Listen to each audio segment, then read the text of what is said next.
Bonjour à tous. Ce matin, dans le cadre de l'étude du thème « Instruire, c'est former le jugement », nous allons nous attarder sur la pensée éducative des Montaigne. Autrement dit, quelle est la philosophie des Montaigne par rapport à l'éducation.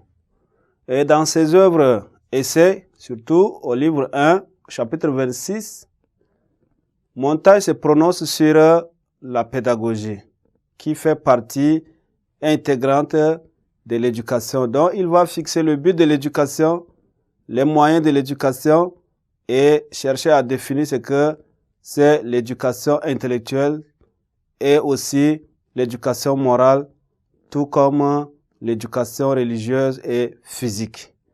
Donc, ce sont ces différents aspects que nous allons aborder. D'abord, pour Rousseau, pour Montaigne, j'allais dire, quel est le but de l'éducation? Pour lui, il est question de rompre avec le système éducatif de ses prédécesseurs et adopter un nouveau système qui forme à la fois le jugement et le corps. C'est ce qui est désigné ici par l'expression « une tête bien faite et un corps bien développé ». Alors, quels sont les moyens de l'éducation selon Montaigne? Pour lui, il faut un précepteur qui guide sans cesse l'élève et lui ouvre son esprit critique en faisant de lui un honnête homme. C'est ces moyens-là qu'il faut pour l'éducation. Alors, qu'est-ce qu'il dit de l'éducation intellectuelle?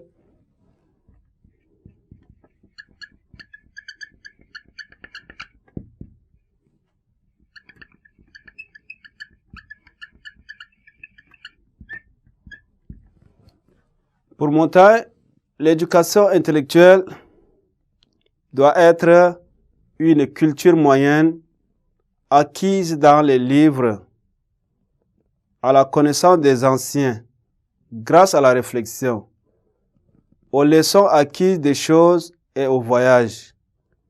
Donc, elle sera attrayante et formera l'homme du monde, au jugement droit et au caractère agréable qui saura trouver un art de vivre. C'est ça ce qui concerne l'éducation intellectuelle. Et il a aussi une conception de l'éducation morale. Quant à l'éducation morale,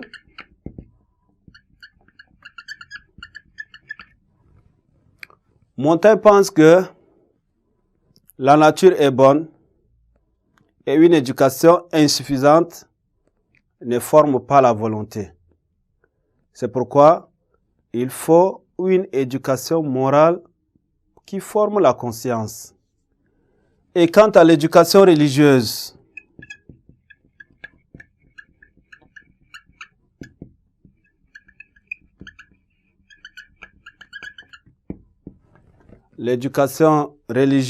elle, permet à l'élève non pas d'être conservateur, mais sans doute de développer en lui l'esprit de tolérance. Il aborde aussi l'éducation physique.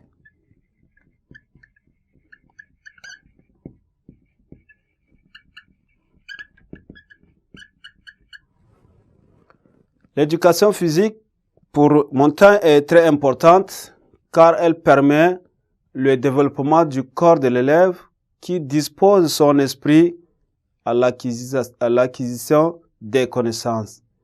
Elle est donc liée à l'hygiène, à la gymnastique et au sport. Voilà, c'est à travers ces concepts que Montaigne a élaboré sa philosophie de l'éducation. Je vous remercie de m'avoir suivi. Au revoir et à la séance prochaine.